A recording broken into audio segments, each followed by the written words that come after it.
Much has been said about the Order 1886 leading up to its release. It was one of PS4's supposed launch window games meant to show off the system's capabilities and is for the most part true. But aside from its astounding visuals and truly meticulous attention to detail, the Order 1886 ultimately fails to deliver a memorable experience. You do move fast for a man of your age. You are Sir Galahad, a rough-on-the-edges, battle-hardened warrior and a member of the prestigious Knights of the Round Table, charged with protecting the world from monsters called half-breeds. The Order is supposedly composed of a group of the best warriors and intellectuals in the world, but the story and character progression does not give the player a sense of that fact. Instead, you and your comrades Lafayette, Isabeau, and Mallory are tasked to delve into an unraveling conspiracy that endangers the world of 1886. What we do get a sense of, though, is the centuries of weight these knights carry by virtue of this life-lengthening concoction called Blackwater. Subtle but smart dialogue give credence to this, making the characters in the Order that much more interesting.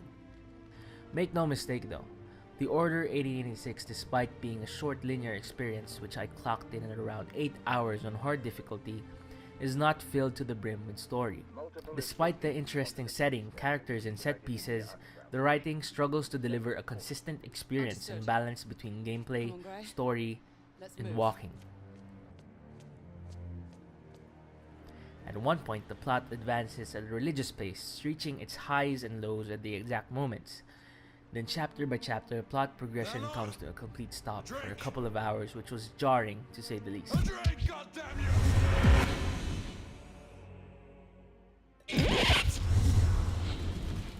If I could sum up the gameplay of the Order in one word, it would be uneven. The game boasts tight controls and an incredible understanding of the mechanics of a standard third-person shooter.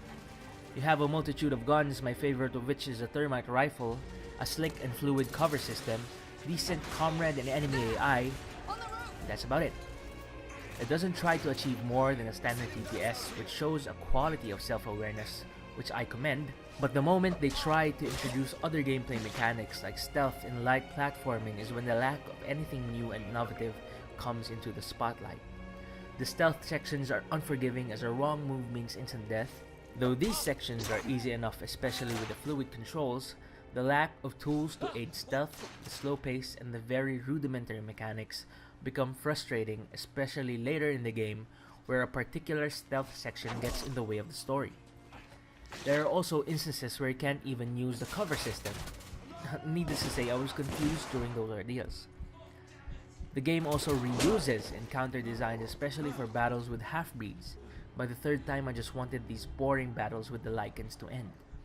The game also has collectibles in the form of audio logs, but without a system to track what you've missed, going back to collect these logs will be a difficult task without the help of the internet.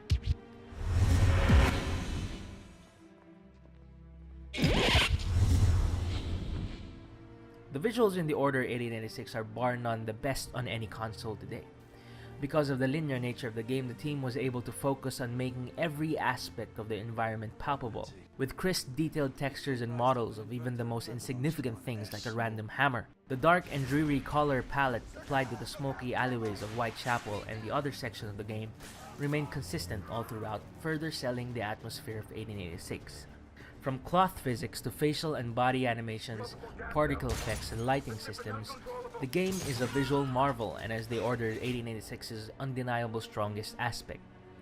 The cinematic quality of the game does not come solely from the graphics. The aspect ratio, the framing of every cutscene, the direction of the actors, and even the way light interacts with objects in the world shows that developers also understand the workings of film. I do not recall any memorable soundtracks during my time with the game, maybe because the sound blended well with what is happening on screen. What surprised me though is the lack of surround sound in the options. Weird. Ready at Dawn is a talented developer. Out of all the recent AAA releases, the Order 1886 was made with the most amazing sense of cinematic acumen. And it is exciting to see how they build on the Order's lore, setting, and characters in the future. But that is for the Order that could be. The Order as it is today leaves much to be desired. Why not give the Frenchman to Galahad? For more PS4 game Mademoiselle reviews, doubts please my subscribe to intentions. PS4 Philippines, I promise and to remain please at join all our times Facebook a group, picture of linked below. chivalry.